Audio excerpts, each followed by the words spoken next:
Après 5 ans de lutte contre un cancer en phase terminale, la dernière flamme de vie d'Iraku s'est éteinte et son âme est entrée dans le royaume céleste. Ayant vécu 39 ans remplis de trahison et de souffrance, le dieu du monde s'excusa de lui avoir accidentellement donné une vie si horrible. Alors, pour compenser son erreur, le dieu lui accordera une seconde vie avec un corps en bonne santé et promet de réaliser n'importe lequel de ses souhaits. La seule chose que Iraku ait jamais désiré était de renaître comme fermier dans un endroit isolé. Voulant l'aider dans son voyage, Dieu lui a donné l'outil le plus puissant de cet univers, l'outil agricole tout-puissant. D'une simple pression, sa flamme brûle de nouveau et Iraku se réveille au milieu d'une forêt. En bougeant son corps pour la première fois depuis des années, il réalise que c'est tout ce qu'il a toujours souhaité. Et avec l'outil agricole tout-puissant apparaissant dans sa main, il commence à utiliser son nouveau corps pour cultiver la terre. En cultivant le champ, il remarque qu'il ne se sent jamais fatigué en utilisant l'outil. Pourtant, il avait besoin de trouver un bon endroit pour sa ferme, alors il a cherché dans toute la forêt jusqu'à ce qu'il trouve un arbre géant à appeler sa maison. Il n'y avait ni rivière ni étang dans la forêt, alors pour étancher sa soif, Iraku a décidé de creuser un puits pour trouver de l'eau. Son outil agricole tout puissant s'est transformé en pelle et lui a permis de creuser profondément dans la terre jusqu'à ce qu'une flaque d'eau commence à se former. Avec une source d'eau assurée, il a commencé à défricher le terrain jusqu'à ce qu'il trouve un arbre qui l'empêchait de cultiver. Avec les connaissances de sa vie antérieure, il a essayé de l'abattre stratégiquement, mais d'un seul coup de sa hache puissante, l'arbre est tombé instantanément et il a couru avant qu'il ne l'écrase. Maintenant qu'il a obtenu son premier tronc de chêne, il l'a transformé en 4 planches de chêne en utilisant son maillet. Après avoir converti tous les troncs en planches avec sa table de travail, le soleil a commencé à se coucher et il a paniqué pour essayer d'obtenir du feu. Mais sans aucun bois de chauffage, il passa toute la nuit à creuser un trou dans le grand arbre. Au début, il pensait qu'il aurait pu simplement construire une cabane en terre, mais il se souvint que Newton avait inventé la gravité dans ce monde, alors il ne voulait pas s'enterrer vivant. Le lendemain matin, il ramassa du bois de chauffage et alluma son premier feu pour éviter la même erreur. Cela fait plus d'une journée que tous les arbres ont été abattus au loin, mais Iraku n'a pas ressenti ni fatigue ni faim une seule fois. C'était le pouvoir de son outil tout puissant. Et alors qu'il s'apprêtait à continuer le défrichement de la forêt, un lapin monstrueux s'est précipité vers lui, mais avec son bâton puissant, il l'a achevé instantanément. En mangeant les brochettes, il se sent coupable d'avoir tué le lapin, mais il souhaite avoir une houille pour manger la nourriture. Désolé, je voulais dire qu'il souhaite avoir une houe pour cuisiner. Après avoir mangé, il fallait bien que cela sorte d'une manière ou d'une autre. Alors Iraku a créé des toilettes innovantes ainsi qu'un abri pour l'intimité. Une fois tout réglé, il a commencé à cultiver la terre et à passer le reste de la journée à se demander quels légumes il devrait planter en premier. Il avait fini tard, donc il décida de chercher des graines le lendemain. Mais le matin, des plantes avaient déjà germé sur le terrain. Il ne comprenait pas comment des plantes pouvaient pousser de rien. Et Iraku pensa que c'était un effet secondaire de son outil agricole. Indépendamment de leur apparence, il a commencé à construire une clôture pour les protéger des zombies la nuit et à creuser un monticule pour éloigner tous les rampants. Le processus a pris quelques jours, mais après avoir enfin terminé le périmètre, Iraku a remarqué que les plantes avaient poussé à une vitesse incroyable. Avec tout le bois supplémentaire, il a décidé de créer une petite maison en rondin et a utilisé ses compétences en menuiserie pour créer un beau toit, augmentant ainsi son niveau de civilisation. Après quelques jours supplémentaires d'agrandissement de sa ferme, Iraku a vu un couple de loups qui étaient très blessés, alors il a essayé de les faire entrer. Avec la viande restante du sanglier géant qu'il avait vaincu, Iraku les a nourris, mais a remarqué que l'un d'eux était enceinte. Enfant, son seul souhait était d'avoir un chien, alors il a souhaité qu'il lui tienne compagnie.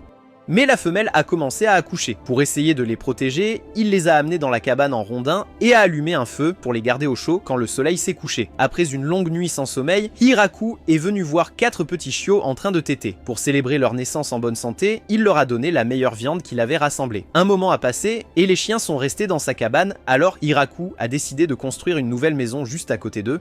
Lorsque les chiots ont commencé à courir partout, ces plantes étaient prêtes à être récoltées, et il a remarqué que les tomates étaient les premières à enfin produire des fruits. Il en a offert quelques-unes à ses chiens et a nommé le mâle Kuro et la femelle Yuki. Après quelques semaines, Iraku a appris tous les secrets de son outil agricole tout puissant.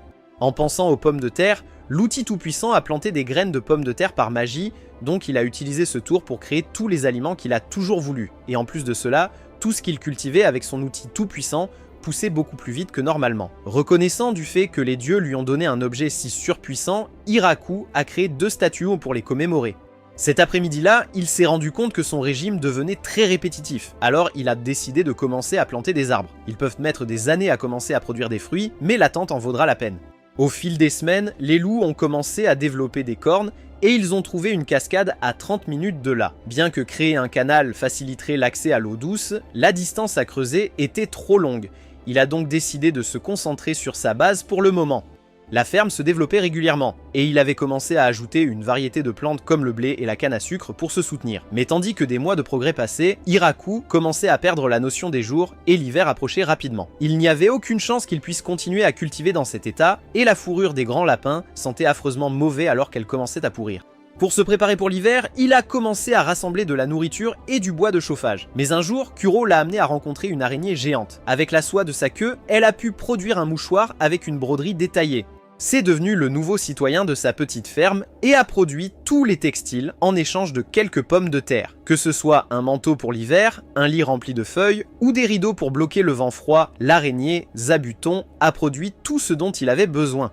Sa petite cabane commençait lentement à devenir plus civilisée. Et ainsi, l'hiver est enfin arrivé. Avec la cheminée qu'il avait construite, il a pu survivre aux nuits froides et rigoureuses. Pourtant, peu importe qu'il survive, il commençait à se sentir terriblement seul, s'inquiétant d'oublier comment parler à quelqu'un. Lorsque le long hiver passa et que le printemps arriva enfin, les enfants loups avaient grandi et décidèrent de quitter le nid.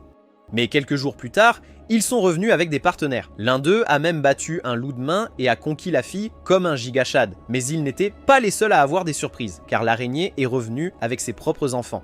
Toute leur famille s'agrandissait, alors Haraku a commencé à cultiver pour pouvoir les nourrir. Mais pendant qu'il cultivait, l'araignée a commencé à sonner l'alarme. Kuro s'est dirigé vers la source avec Haraku, et au milieu de la forêt, ils ont trouvé une fille aux cheveux argentés en train de pleurer. Tous les animaux étaient inquiets et elle a essayé de lui demander de l'aide. Alors Haraku s'est approché d'elle, mais en tentant de la protéger, il est tombé dans son piège. Et la fille a sauté vers lui pour mordre son cou, se transformant en vampire rempli d'intrigues. Les loups l'ont immédiatement attaquée et ont commencé à la détruire, la faisant revenir à sa petite forme. Il se demandait si elle était son ennemie, mais la fille a dit que la raison pour laquelle elle devait sucer son sang était de récupérer son énergie avant de dépérir. Se sentant mal pour la manière dont ses chiens l'avaient battue, il lui a proposé de mordre son cou, et elle a commencé à le sucer. Désolé, je voulais dire qu'elle a commencé à sucer son sang. Elle s'est transformée en une version d'elle-même plus grande, mais Haraku se souvenait qu'elle était plus grande et avait plus d'intrigue, alors il lui a dit de se dépêcher et de sucer plus de son sang pour qu'il puisse revoir son intrigue géante. Après avoir aspiré tous ses fluides corporels, Haraku lui a fait visiter sa ferme. C'était la première fois qu'elle voyait ses fruits anormaux, et quand elle en a croqué un, elle les a trouvés délicieux. Il était content que quelqu'un apprécie sa nourriture, car pour la première fois, il avait trouvé une personne avec qui il pouvait apprécier passer du temps dans ce monde solitaire. De retour chez lui, il réalise que la journée a été pleine de surprises et se demande si quelque chose de similaire se reproduira un jour. Elle s'appelait Lulu Lucy et elle lui a demandé si elle pouvait venir lui rendre visite à l'avenir. Mais il avait une demande différente et lui a demandé si elle resterait avec lui ici pour toujours. Il ne veut pas que ce soit juste une aventure d'un soir car son chat était vraiment spécial et lui pense qu'il essaie de lui faire une proposition. Il ne veut pas laisser passer cette chance et ne se soucie pas si elle est un vampire. Il ne sait pas combien d'années de plus il peut supporter d'être seul. Elle lui dit que c'est juste si soudain parce qu'elle ne s'attendait pas à une demande en mariage. Mais Haraku se rend compte qu'elle a mal compris ce qu'il voulait vraiment dire. Après avoir compris qu'il faisait effectivement une demande, il a décidé de persister, la suppliant de l'épouser. Lu lui sourit, disant qu'elle veut rester avec lui pour toujours. Il l'entraîne au lit pour une autre aventure d'une nuit. Le lendemain, il a utilisé le long bâton de sa houe pour cultiver des bébés avec sa nouvelle houe. Il s'assoit côte à côte et regarde les arbres pousser, mais l'araignée commence à sonner l'alarme à nouveau. Haraku court et se demande pourquoi il a l'impression de déjà vu. Il libère la fille Ange et pense que cette histoire va devenir vraiment intéressante avec tout le développement de l'intrigue. Lu essaie de s'éclipser, mais la fille Ange l'a finalement trouvée et est prête à venir la traîner, alors les chiens la dévorent. Que veux-tu dire par là ? Elle est surprise que Lu se soit caché dans la forêt et elle est en colère d'avoir atteint l'orgasme après que les chiens l'ont léché. Lu est également en colère d'avoir atteint l'orgasme lorsque les chiens l'ont léché et Haraku se demande pourquoi se blesser les aurait conduites à atteindre l'orgasme. La fille Angélique se demande qui est cet homme et Lu le présente en rougissant comme son mari tandis que son visage devient plus rouge qu'une tomate. Giant Plot Cannon se présente comme Tia et elle est venue trouver Lu parce qu'il y a une prime sur sa tête. Elle faisait constamment des recherches sur différentes concoctions et faisait exploser le royaume chaque fois que quelque chose n'allait pas comme elle le voulait. Révèle que c'est la raison pour laquelle elle était au milieu de la forêt ce jour-là. Alors, elle se pencha sur la table et demanda à Tia si elle voudrait commencer à vivre ici. Elle promet de lui montrer toutes les cultures, comme l'aubergine d'Haroku à côté de leur pêche ronde. Je ne sais pas quoi dire pour ça. Vraiment déplacé. Lu lui fait ensuite visiter la ferme et Haraku essaie de lui apprendre à couper le chou. Après l'avoir coupé, il le prépare en repas et y ajoute un peu de sel avant de le lui remettre. Elle a trouvé cela délicieux et après une longue journée à la ferme, ils se sont nettoyés en utilisant leur capacité magique. À l'intérieur de sa maison, elle a goûté des fraises pour la première fois et Lu lui a dit qu'ils allaient lui apprendre à faire une tarte à la crème de fraise ensuite. Elle s'est accrochée à ses bras, la suppliant de vivre ici avec eux parce que son corps ne peut pas tout supporter si elle est seule. Ce fut le début de leur vie ensemble. Tia pense qu'elle a aimé la tarte à la crème de fraise, alors elle lui demande plus de fraises, mais Haraku pense qu'en rajouter encore maintenant gâcherait la nourriture. Pendant qu'ils continuaient à marcher, Haraku a remarqué les nouveaux chiots de Kuro et a décidé de construire une étable pour eux dans le champ ouvert à côté de leur ferme. Après qu'il ait fini, il a remarqué que tous les enfants de Zabuton tissaient leur soie pour s'envoler. En même temps, Tia lui a dit qu'elle allait aussi partir pour un moment et a commencé à s'envoler avec ses ailes. Quelques jours plus tard, Tia est revenue et a amené encore plus de filles pour ajouter au harem. Ce sont des hauts elfes parce qu'ils ont de grandes terres et toutes se présentent. Elles sont aussi toutes parentes, donc l'inceste va prévaloir dans cette intrigue. Haraku se demande pourquoi il n'y a pas de garçons elfes, mais Tia révèle la triste réalité qu'ils ont dû endurer. Pendant la dernière grande guerre, toute leur population masculine a été décimée et ils ont erré dans les bois jusqu'à maintenant. Leur seul souhait est de se reproduire maintenant et ils supplient Haraku de les aider. Avec l'augmentation de la population du village, Haraku a commencé à leur construire une maison pour qu'ils puissent tous vivre ensemble. Leurs compétences en construction et en menuiserie leur ont permis de construire la maison en 10 jours seulement, et ils pensaient qu'elle était bien plus agréable que la cabane en terre de Haraku. Cependant, au minimum, ils souhaitent que dans cette maison spacieuse, ils puissent se sentir en sécurité et en paix. Au fur et à mesure que les jours passent, le chef des elfes veut le remercier de les avoir laissés rester ici, en minant et en forgeant pour lui, alors ils commencent à construire un fourneau dans la terre. Après le traitement du fer, Haraku voit les casseroles métalliques qu'ils ont créées, et ils lui disent qu'ils peuvent faire toutes sortes de choses après avoir vécu à l'état sauvage pendant 200 ans. Pourtant, la seule chose qu'ils ont souhaité pouvoir faire est de s'installer et de se reproduire. Haraku pensait qu'il serait préférable d'éviter de développer l'intrigue avec tous les elfes et rester un protagoniste typique d'anime. Un jour, alors qu'elle faisait de l'agriculture, les elfes ont remarqué qu'il avait un champ de blé géant, et l'une d'elles lui a demandé si elle pouvait faire du pain, lui disant qu'elle avait la levure la plus rare du pays. Haraku était enthousiaste, alors les filles ont commencé à faire du pain et l'ont transformé en graissin pour qu'Haraku puisse essayer. En même temps, elles se demandent toutes si le champ d'Haraku est aussi long et savoureux. Maintenant qu'il peut enfin faire du pain, il aimerait agrandir les champs de blé, mais il se rend compte que leur expansion commence à devenir incontrôlable. Il demande à Lu à qui appartient cette terre, et elle lui dit que bien que personne ne la possède, elle est probablement sous le contrôle du Seigneur des Monts. Cependant, puisqu'il a créé toute cette terre sans aide, cette terre appartient à Haraku. La nuit, les filles se rassemblent et se demandent comment Haraku a pu apprivoiser les loups infernaux et l'araignée démoniaque. Même ces cultures ne devraient pas pouvoir pousser dans ce sol, et elles commencent à se demander pourquoi il n'a aucune connaissance de leur monde. En même temps, Haraku réalise qu'il n'a pas travaillé sur le canal depuis longtemps. Alors il décide de s'en occuper demain. Le matin, Haraku voit Zabuton montrant une reine des abeilles, et Haraku décide de construire une maison pour les abeilles afin qu'elles puissent produire du miel pour lui. Ils passent tout l'après-midi à préparer un réservoir. Ils ont commencé à produire en masse le canal en béton. Les filles elfes se penchèrent pour s'assurer que tous étaient placés au bon endroit. Pendant qu'elles se concentraient sur les tâches difficiles, Haraku bouchait tous leurs trous avec son marteau dur. En raison de leur efficacité, le canal a été terminé en une seule journée et le réservoir était déjà plein. Cela devrait leur permettre d'arroser les cultures plus facilement, mais Haraku a remarqué que le réservoir lui permettait aussi d'avoir des poissons sans effort. Il a pensé que même si les lapins étaient dangereux dans cette forêt, au moins les poissons étaient dits paisibles. Mais un poisson géant l'a presque dévoré à ce moment-là. Les filles l'ont vu cuisiner le poisson, et sachant qu'il venait de la forêt de la mort, elles se sont demandé si c'était vraiment sûr de le manger. Haraku a fini de le préparer et a essayé de leur en donner. Mais ils lui ont dit qu'ils voulaient un autre type de dîner à base de viande. Haraku n'avait aucune idée du type de viande dont il parlait, alors il a commencé à la manger et a trouvé ça délicieux. Les deux filles l'ont essayé et ont trouvé ça délicieux, et le reste des elfes voulaient un peu de sa viande, dit Giti. Pour les satisfaire tous, Haraku a commencé à capturer plus de poissons et à les conserver avec du sel. Souhaitant diversifier leur alimentation, Haraku a essayé de cultiver la terre en pensant au riz, et bien qu'il ait réussi à pousser, la texture du riz n'était pas bonne. Puisqu'ils ont construit un canal entier, il a décidé de commencer à construire une rizière avec les elfes. Après avoir travaillé le sol pendant des heures, Haraku a ouvert toutes les vannes des filles. Désolé, je voulais dire qu'il a ouvert la vanne et a demandé l'aide des filles elfes. Toutes les filles elfes ont commencé à être mouillées, et Lia n'aimait pas le liquide visqueux. Ensemble, ils se sont tous penchés et ont planté tous les plants de riz. Quelques jours plus tard, toutes les plantes étaient prêtes pour la récolte, et Haraku les a mises à sécher. Lia était impressionné qu'il savait tout cela, mais Haraku est reconnaissant d'avoir toujours regardé une idole de l'agriculture avant de mourir du cancer. Une fois que toutes les plantes étaient sèches, Haraku a utilisé son outil agricole pour créer un batteur et leur a montré comment récolter le riz. Les filles ont vu tout le travail nécessaire pour préparer le riz et se sont demandé s'il avait enfin terminé. Mais Haraku a révélé qu'il reste une étape de plus. Il s'est préparé à cuire le riz et a demandé à Lou d'utiliser sa magie pour allumer le feu, alors elle s'est préparée à libérer son explosion ultime pour tout réduire en miettes. Mais il lui a dit de se calmer, ce qui l'a déçu. Avec une petite flamme, Haraku a cuit le riz jusqu'à ce qu'il soit enfin prêt et l'a façonné en boule de riz pour que les filles puissent goûter. Lou a décidé d'en prendre une bouchée.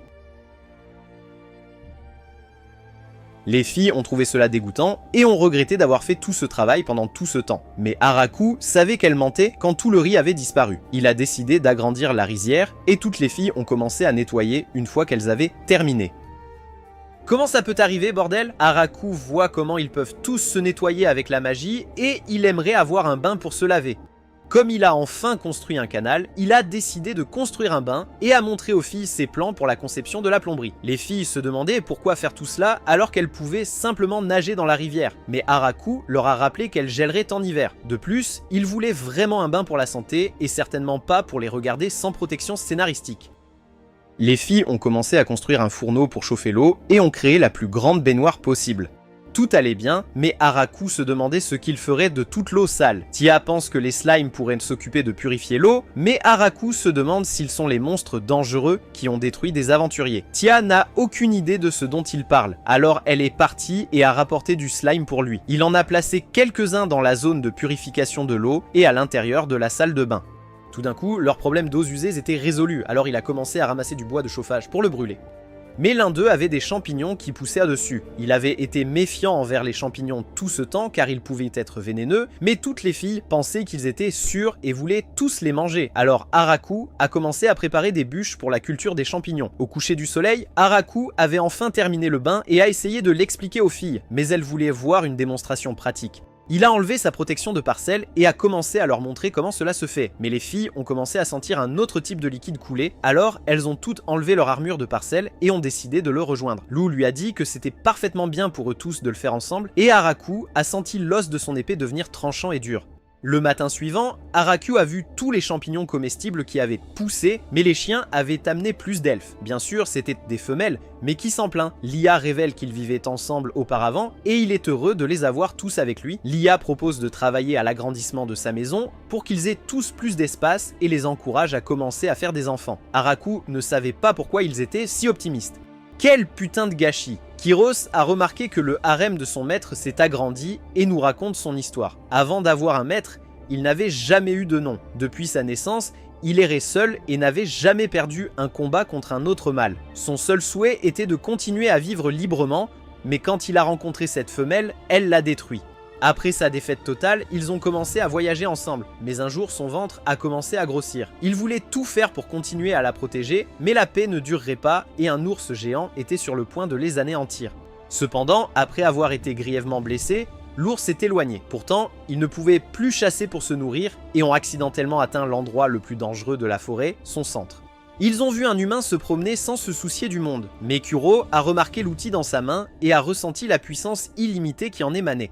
Ils avaient déjà accepté que leur vie était terminée, mais il a commencé à s'occuper d'eux. Et Kuro a remarqué que la nourriture était faite à partir d'un sanglier de porte, l'impressionnant qu'il ait pu vaincre un monstre si puissant. Après la naissance de leurs enfants, ils ont décidé qu'Haraku deviendrait leur maître, et ont apprécié toute la nourriture qu'il a préparée pour eux. Peu de temps après, leurs enfants ont grandi pour former une grande famille, et ils ont remarqué que le harem de Haraku grandissait également.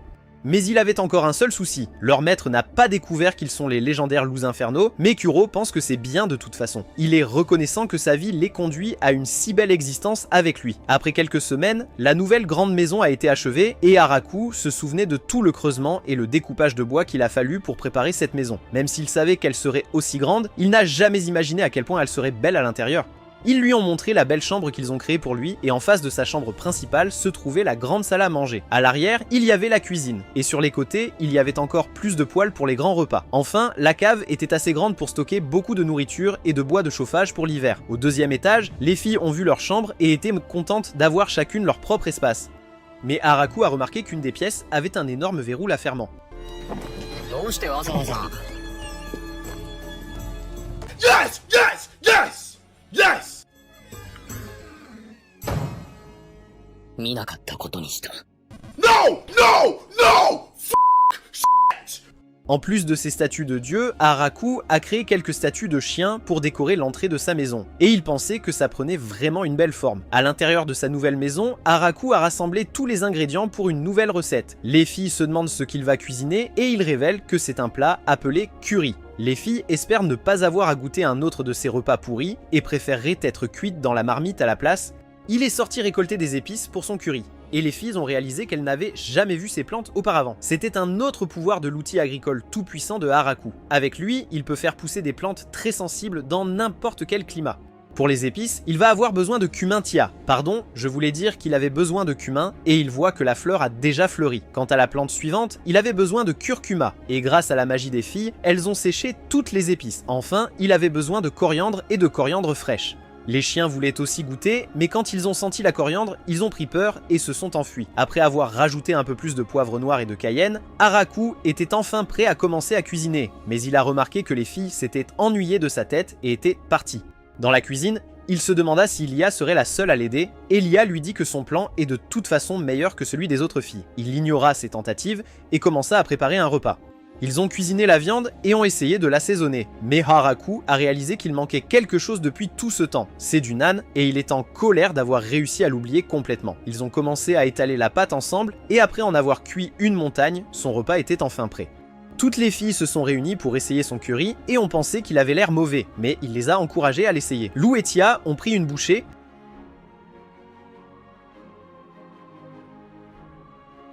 Ça n'avait pas seulement l'air mauvais, ça avait même un goût horrible, lui ont-ils dit, mais ils se sont tous précipités pour en reprendre. Alors Haraku se demandait pourquoi ils en mangeaient tous, jusqu'à en être rassasiés. Il se demandait s'ils se moquaient de lui, mais ce qu'il ne savait pas, c'est qu'ils faisaient semblant d'aimer ça parce qu'ils avaient besoin d'un autre type de viande. L'hiver approchait enfin, et comme ils allaient passer la plupart de leur temps à l'intérieur, quand il fait froid, Zabuton hiberne en haut de l'arbre, donc Haraku lui a donné des pommes de terre, et a pris des couvertures supplémentaires pour l'hiver. Lia était penché comme toujours. Il a vu les autres filles percer une aiguille à travers le trou de sa viande. Ne cherche pas ça, Kuro et les autres chiens ne pourront pas bien chasser, alors ils font tout pour manger les morceaux rosés de Tia. Avec toutes les autres bases couvertes pour l'hiver, il se demandait comment conserver les légumes. Alors il a créé une boîte qui sera couverte d'une couverture et qui permettra à la neige de servir de congélateur. Même avec toutes ces tactiques de génie, il aimerait pouvoir utiliser la magie, ne serait-ce qu'une fois.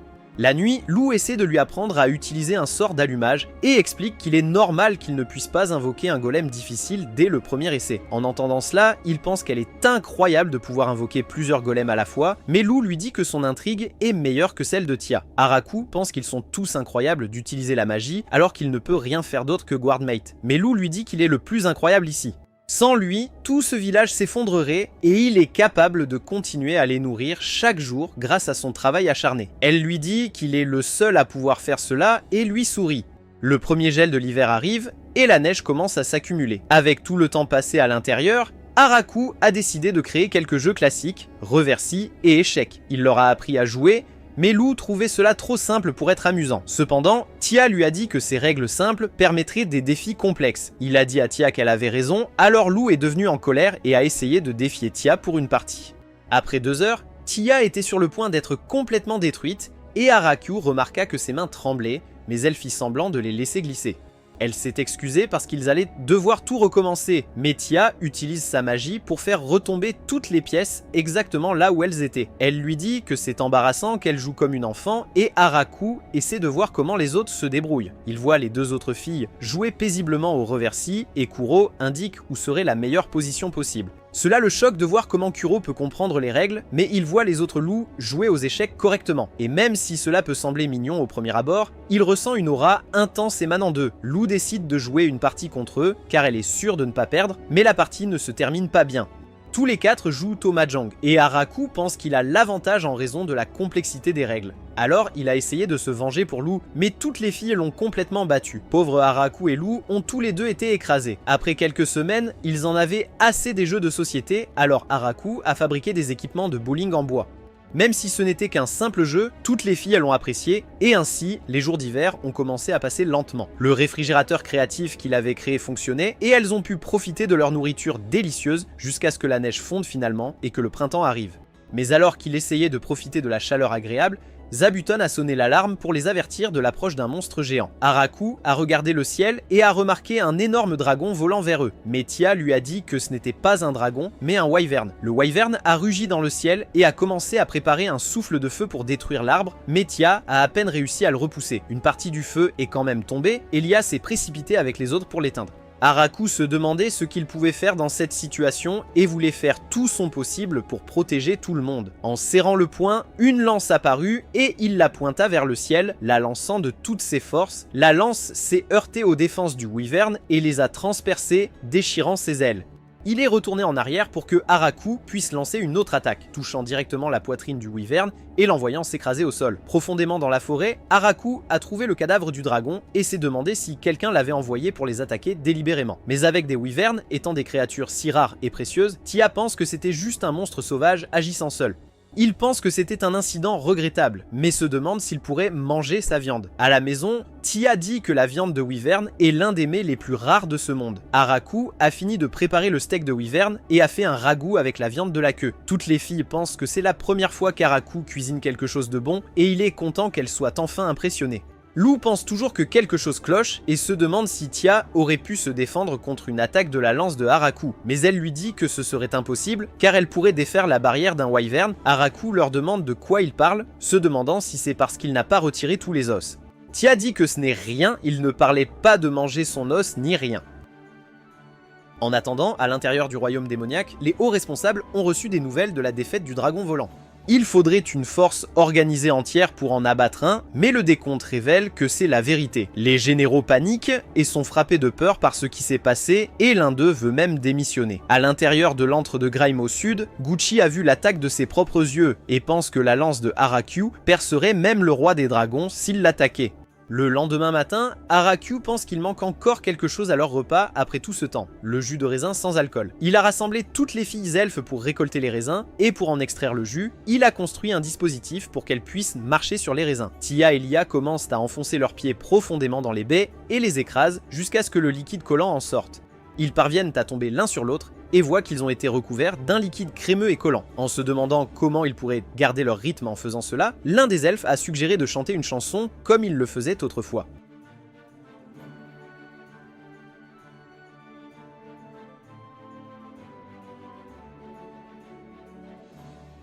Le jus commence à sortir et Tia dit à Lou de les rejoindre avec Haraku. Ils passent toute la journée à presser les raisins et ils ont laissé de la levure sur le dessus des barils pour que la fermentation puisse commencer.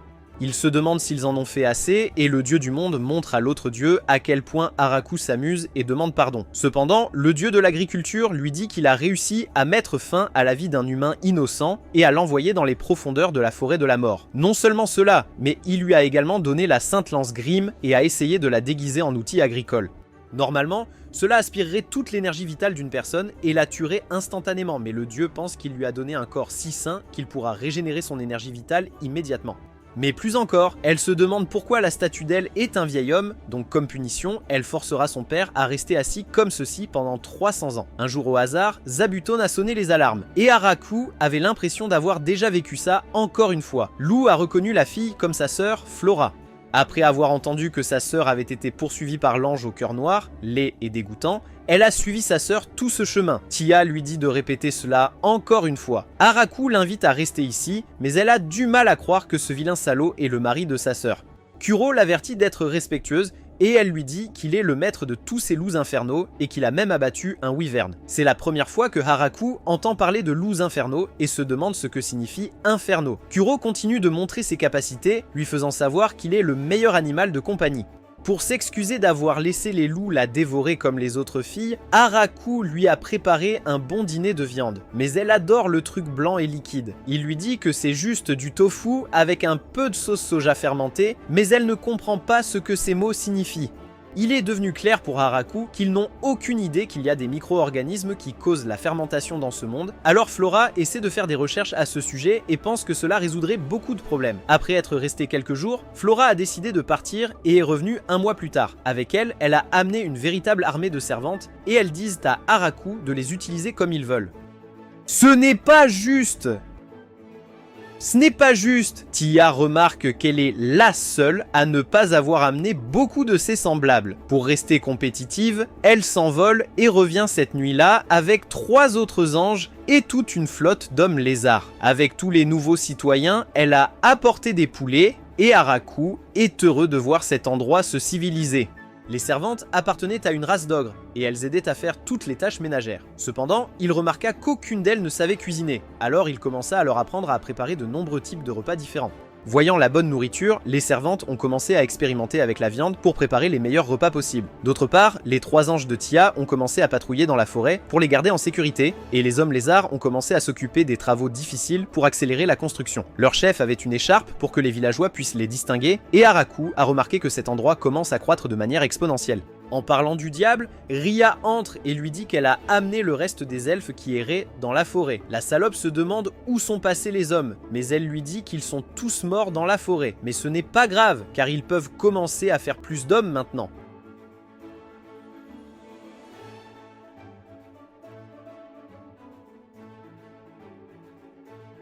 Quelques jours plus tard, Haraku a demandé à tous les représentants de se réunir et s'est excusé de les avoir convoqués si soudainement. Depuis que cet endroit s'est développé et que beaucoup plus de gens s'y installent, il commence à ressembler à un village, donc il voulait de l'aide pour trouver un nom. L'une des domestiques suggère de le nommer d'après la forêt, mais avec le nom Forêt de la Mort, Haraku pense que ça sonnerait comme une ville fantôme. Zabuton a montré la porte et Haraku l'a ouverte, voyant l'arbre géant au centre. C'est alors qu'il baptisa ce village le Grand Village des Arbres. Ce soir-là, tous les citoyens ont célébré le baptême de leur village, organisé une fête et ouvert le premier tonneau. Toutes les filles ont chanté le mot « mère » et Lou lui a dit qu'il est le seul pour ce travail. Cette nuit-là marqua le début de leur nouvelle vie en tant que citoyens du Grand Village de l'Arbre, et ils en profitèrent tous en buvant le jus de raisin PG. Tia était ivre et le supplia de s'asseoir à côté d'elle. Elle lui demanda pourquoi il était assis seul, mais il lui répondit qu'il était si heureux que cela lui semblait être un rêve. Mais ce n'est pas un rêve, lui a dit Tia, et ils allaient vivre ensemble comme ça toute leur vie. Elle lui dit de porter un toast à leur nouveau village. Et Lou veut aussi porter un toast. Haraku se demande combien d'années se sont écoulées depuis qu'il a trouvé le bonheur et pense qu'il va tenter l'expérience en tant que maire. À l'arrivée de l'été, le nombre de résidents avait de nouveau augmenté. Finalement, un représentant du royaume démoniaque est apparu et s'est présenté comme Bizil, offrant à Haraku une bouteille accompagnée d'un message du seigneur démon. Il voulait discuter de la situation de la colonie ici, alors Haraku se demandait s'ils essayaient de lui faire payer des impôts ou de l'expulser. Il se demanda s'il devait demander conseil à Lou ou Tia, mais Lou lui fit un clin d'œil pour qu'il se débrouille seul. Haraku prit son courage à 2 mains et informa le messager qu'il paierait volontiers des impôts, disant qu'il ne paierait que 10%. Entendre ces mots choque Bizil, et Haraku se demande s'il a fait une erreur, mais Bizil accepte ses conditions. Lorsqu'il rédigeait leur accord sur un morceau de papier, le magnate des affaires a délibérément fait en sorte qu'il ne paie des impôts que sur les cultures. Mais il était quand même inquiet d'avoir été trop agressif lors des négociations, alors il a envoyé Bizil chez lui avec un cadeau. Il se demande s'il a bien tout géré, et Lou pense qu'il a fait un travail incroyable, car maintenant ils auront la protection de l'armée du seigneur démon. Tia est d'accord, mais pense que 10% est trop bas, car les colonies perdent généralement 50 à 60% en impôts. Et comme ils ne viennent qu'une fois par an pour collecter les impôts, ils peuvent mentir sur la quantité qu'ils produisent, donc Haraku vient de créer un miracle d'affaires. À l'intérieur du château du seigneur démon, les généraux sont choqués que le village du Grand Arbre ait cédé si facilement, mais suspectent qu'il pourrait avoir une arrière-pensée. Bizil reconnaît cette possibilité, mais il n'avait pas le choix puisque l'ange de l'annihilation, ainsi que la princesse vampire, se tenaient juste à côté du maire. Mais ce n'est pas tout, il y avait une armée de hauts elfes et une meute de loups de l'enfer, et même le trio d'anges tueurs patrouillant dans le village. Bizil tremble de peur, sachant qu'il ne pourrait jamais refuser leur dure négociation. Il enquête sur leur cadeau et voit les pommes à l'intérieur, alors l'un d'eux essaie de vérifier si elles sont empoisonnées. Mais Bizil remarque une autre bizarrerie dans leur cadeau. Le tissu est fabriqué à partir d'une grande araignée démoniaque, un monstre si puissant qu'il a stoppé les anciens seigneurs démons. Randon décide qu'il en a assez et démissionne. Le lendemain matin, le souverain de tous les dragons, Draim, se présente à Araku et vient avec son comte pour leur offrir un cadeau. Araku voit l'épée coûteuse à l'intérieur, mais pense qu'elle a l'air un peu violente. Quoi qu'il en soit, il remercie l'homme et lui demande ce qui les a amenés ici aujourd'hui. L'homme explique que le repère de Draim est directement au sud de leur village. Il les considère donc comme des voisins et sont venus ici pour offrir un accueil formel. Araku souhaite les inviter à dîner, donc Draim prend sa forme humaine et se présente à nouveau. La nuit, il apprécie le jus de raisin PG qu'ils ont créé et en redemande, mais son assistant lui dit de partir avant qu'il ne devienne une nuisance pour le village de Araku. Après qu'ils soient repartis avec les cadeaux qu'Araku avait préparés pour eux, il réalisa qu'ils allaient avoir beaucoup de visiteurs, donc le lendemain, Araku commença à construire une maison d'hôtes pour d'éventuels visiteurs. De plus, il ne voulait pas que les anges effrayent les visiteurs, et chaque fois que Zabuton les alertait d'un visiteur, tous les hommes lézards étaient prêts à partir au combat. Ce n'était pas vraiment une bienvenue, alors il a imaginé un nouveau signal pour les visiteurs avec une cloche et a créé un comité d'accueil composé de Tia et Lou, mais la gouvernante n'a pas accepté cela. Sa vie pourrait être en danger si les visiteurs étaient malveillants, alors ils ont ajouté un groupe de hauts elfes et d'hommes lézards pour le protéger. Et pour les visiteurs qui sont restés pendant la nuit, Araku a demandé à Flora de veiller sur eux, car elle pouvait passer plusieurs nuits sans dormir. Dès que toutes les préparations furent prêtes, un nouveau groupe de visiteurs est arrivé du village hurlant. Ils voulaient établir des relations commerciales, alors Lou a décidé de s'en occuper et les a accueillis dans leur village. Elle leur a demandé si c'était tout leur groupe. Et leur chef a affirmé que c'était bien le cas. Après avoir entendu cela, Lou lui a dit qu'elle traiterait les autres comme des ennemis et les hommes errants dans la forêt ont commencé à crier. Leur chef s'est excusé qu'il traînait et Lou lui a dit que c'est dangereux d'avoir des gens séparés, alors ils devraient se comporter correctement pendant leur séjour ici. Après que les invités ont passé la journée à l'intérieur de la maison d'hôtes, Lou a verrouillé leurs portes pour la nuit et Araku s'est demandé pourquoi il les traitait comme des prisonniers. Tia lui demande s'il ne l'a pas encore remarqué. Chaque visiteur a toujours apporté une sorte de cadeau sauf eux, donc ceux-là, avec leurs troupes qui rôdent dans la forêt, et la raison pour laquelle leur hospitalité est réduite. Le lendemain matin, Araku se demande pourquoi ils ne leur servent pas de jus de raisin PG, mais la gouvernante en chef lui dit que c'est la différence de traitement pour les invités qui ont apporté des épées et ceux qui ne l'ont pas fait. Il souhaite qu'ils puissent au moins leur donner plus de nourriture, mais la gouvernante lui lance un regard glacé. Pendant qu'il mangeait, Tia et Lou lui disent de laisser tomber sa sympathie parce que ces gens affirmaient être venus ici pour des négociations importantes, mais ils n'ont encore rien discuté. Même alors, tout le monde était contre leur offrir du vin, mais Araku les a quand même forcés à mettre du vin sur la table. En essayant de commencer une conversation avec eux, Araku a découvert qu'ils venaient d'un village qui vivait de la chasse ou de l'exploitation minière. Alors naturellement, ils avaient besoin de commercer avec leurs voisins. Mais avec le récent conflit qui les a empêchés de commercer, ils sont venus au village du Grand Arbre pour ouvrir des négociations commerciales. L'un d'eux est content d'avoir arrêté de se cacher car il n'aurait pas pu profiter de ce repas, et Tia lui demande malicieusement pourquoi il se cachait. L'homme lui dit que si quelque chose de mal arrivait, quelqu'un devait retourner et informer le reste du village. Après avoir vu comment elle a habilement extrait des informations de cet homme, Araku voulait extraire du lait de son intrigue. Finalement, le chef a commencé à négocier leur accord commercial. Comme aucun d'eux n'a de monnaie, ils souhaitent pouvoir échanger des biens physiques. Cependant, étant donné que leur village est assez éloigné et que le village de Great Tree se trouve dans l'un des endroits les plus dangereux, ils demandent à Araku s'ils seraient ceux qui viendraient au village. Compte tenu de la distance énorme à parcourir, Araku envisage que Kuro et les autres loups apportent les marchandises en charrette, alors il accepte et leur demande ce qu'ils ont apporté pour échanger aujourd'hui. L'homme lui montre l'argenterie et les objets en verre qu'ils produisent à partir des minerais, et Araku pense que leurs marchandises amélioreraient grandement leur qualité de vie. En échange, ils veulent échanger des denrées alimentaires. Alors Araku accepte volontiers. Cela marqua le début de leur relation commerciale, et avant qu'ils ne partent, le chef s'excusa de ne pas avoir apporté de cadeaux lors de sa visite. Leur village n'a jamais eu une telle coutume, alors il promet qu'il apportera quelque chose la prochaine fois, mais cela ne sera peut-être pas luxueux, car leur village est pauvre. Cependant, Araku lui dit que la taille ne compte pas, c'est le cœur qui compte. Qui savait que le professeur de physique quantique avait une petite persuasion dans sa deuxième vie? Peu de temps après, leur premier jour de commerce avec le village Howling est arrivé, et les filles ont dit à Araku de rester en arrière puisque Tia agirait comme leur représentante. Draim a accepté d'y emmener tout le monde en échange d'un tonneau de jus de raisin. Au fil du temps, Draim avait commencé à venir régulièrement pour le jus de raisin et apportait toujours des trésors avec lui, donc Araku était heureux de toujours le voir. Il le remercia pour le jus de raisin et partit. Quelques jours plus tard, Tia est revenue et a dit à Araku qu'ils ont réussi à tout échanger. Au début, les habitants étaient hésitants car ils n'avaient jamais vu cette nourriture auparavant, alors elle a décidé de leur offrir des échantillons gratuits et peu de temps après, tout le monde l'a adoré. Ils ont même vendu le vin qui était censé être pour Draim, donc Araku a promis qu'il lui donnerait encore plus de jus de raisin ce soir. Tia a révélé que le maire a demandé si certains villageois pouvaient venir vivre dans le village du Grand Arbre. Au total, il y a 20 résidents et ce sont toutes de jeunes femmes. Comme c'est pratique, Araku réalise que le village n'aura pas d'avenir car docteur. Rhys est en fait un incel qui ne développera pas l'intrigue avec aucun d'eux, il accepte à contre-cœur mais à condition qu'ils obtiennent au moins 2 jeunes hommes. La semaine suivante, les Firebettes se présentent et disent qu'elles sont mentalement prêtes à être utilisées comme Araku l'entend tant qu'il ne les abandonne pas. Araku lui dit qu'il vient d'Alabama, elle n'a donc pas à s'inquiéter car ils ne sont pas parents et il lui dit qu'il va s'occuper d'eux, il lui demande s'ils ont amené les jeunes hommes et il voit les 3 jeunes hommes.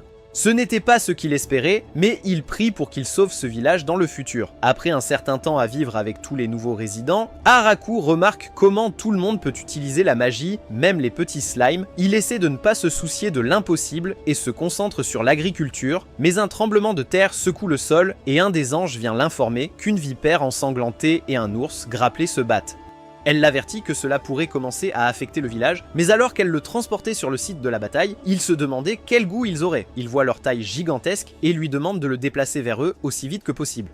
Elle le pousse en avant et d'un seul coup, il les élimine tous les deux. Tous les anges tueurs sont surpris qu'il ait réussi à éliminer ces bêtes légendaires d'un seul coup. À la maison, il commence à cuire la viande avec le jus de raisin PG, et les filles sont déçues que leur jus de raisin ait été gaspillé. Quant à la vipère, il la frite et a pensé que cela avait le goût de poulet frit. Il remarque qu'il manque quelque chose et est allé cette nuit-là demander à Flora des informations sur ses études de fermentation. Elle lui a dit qu'elle n'a fait aucun progrès et qu'elle a dû reconstruire la cabane 3 fois. Araku n'a aucune idée de comment c'est même possible, mais elle promet qu'elle gardera les explosifs au minimum. Les poules ont enfin pondu des œufs, alors il commence à battre les œufs, ajoute du sel et du vinaigre, et avec un peu d'huile, il crée de la mayonnaise. Juste à ce moment-là, un groupe de nains est apparu, dirigé par un homme appelé Donovan. Ils ont entendu parler du jus de raisin PG et se sont excusés car ils n'ont pas d'argent, mais ils ont la technologie nécessaire pour créer les meilleures boissons russes. En utilisant la distillation, il offre à Araku une nouvelle forme de smoothie, et Araku pense que ce truc est plus fort que la manière forte dont son père avait l'habitude de le frapper. La fête de Donovan a fini par rester dans le village pour préparer plus de smoothies PG, et Araku a organisé une fête pour accueillir les femmes bêtes et les nains qui ont rejoint leur village. Draime est encore en train de boire, et Lou est content qu'ils rendent leur village riche à lui seul. Son assistant l'attache et l'entraîne loin. Le nain le remercie de les avoir accueillis. Pendant que Araku buvait, il a réalisé qu'il y avait enfin un vieil homme à côté de lui, alors il a essayé de lui demander si l'une de ses filles avait attiré son attention. Le nain a pensé qu'elles étaient toutes jolies, mais il préfère les femmes avec de grandes barbes. Araku se rend compte que ces femmes pourraient finir par devoir voir son petit atout après tout. Le lendemain matin, un dragon vole directement vers le village et Araku essaie de l'abattre avant qu'il ne cause des problèmes, mais Dream vient pour le faire tomber. Un 3e dragon apparaît avec une aura menaçante, alors Araku lance sa lance pour sauver Draim. À la dernière seconde, le dragon esquive de justesse, mais l'assistant de Draim lui fait savoir qu'ils ne sont pas des ennemis, surprenant Araku. Il présente les 2 nouvelles femmes. Ce sont la fille de Draim, Lastismoon, et maman Melkis, Grafaloon. Et je veux jouer avec ces ballons comme un babouin. Araku lui demande pourquoi sa femme et sa fille étaient là, et Dream essaie d'expliquer la situation. Il n'arrête pas de sortir en douce de chez lui la nuit, alors maman Melkis s'inquiétait qu'il ait une maîtresse. Dream essaie d'expliquer que tout cela relève de la haute politique, et maman Melkis pense que tous ses soupçons sont enfin confirmés. Dream les supplie de ne pas tirer de conclusions hâtives. Après tout, il a aussi un petit talent de persuasion, donc il n'aurait jamais le courage d'avoir une liaison de ce genre. Araku s'excuse d'avoir aggravé la situation, mais Draim dit que ce n'est pas sa faute et leur dit de s'excuser. Lastismoon s'excuse d'avoir presque brûlé ce village et maman Melkis s'excuse d'avoir presque failli le brûler après qu'il ait pointé sa lance sur sa fille. Araku est content que tout se soit bien terminé et après son départ, Draim demande à sa femme si elle comprend ce qu'il a fait pendant tout ce temps. Bien qu'ils soient peu nombreux, la lance d'Araku à elle seule peut renverser leur royaume entier. Maman Melkis n'aurait pas pu esquiver la lance si ce n'était pour Zabuton, une vieille amie à elle. Elle dit à Lasti qu'elle va lui confier une tâche très importante. Elle va vivre dans ce village pendant un moment. Ils ne peuvent pas ignorer un tel pouvoir, alors elle espère au moins s'assurer que son pouvoir ne sera jamais utilisé contre eux. Dream lui demande si elle est sûre de cela, mais maman Melkis pense que c'est le meilleur résultat pour Lasty. Haraku l'accueille volontiers au village, mais réalise rapidement qu'elle est trop puissante, et même ses éternuements emportent tout son progrès. Il se demande à quoi les dragons peuvent être utiles, alors Tia lui rappelle que les dragons comme Dream ont tendance à être très sages et bien informés. Donc Harakyu pense qu'elle serait bonne pour des relations diplomatiques. La prochaine fois que Bizil les a visités, il a vu Lasty et l'a immédiatement reconnue. Elle était l'infâme dragon fou de la destruction. Elle lui a demandé ce qui l'avait amené ici aujourd'hui, et il a essayé de demander des oranges, mais elle lui a dit qu'il n'y en avait plus en stock, alors elle a essayé de l'intéresser à des fraises. Bizil s'est juste figé en regardant ses cornes et a dit qu'il prendrait 10 boîtes de tout ce dont elle parlait. Elle prépare sa commande et lui demande s'il veut qu'elle les compte, mais la seule chose qu'il compte, c'est les minutes, jusqu'à ce qu'ils disparaissent, comme son père l'a fait.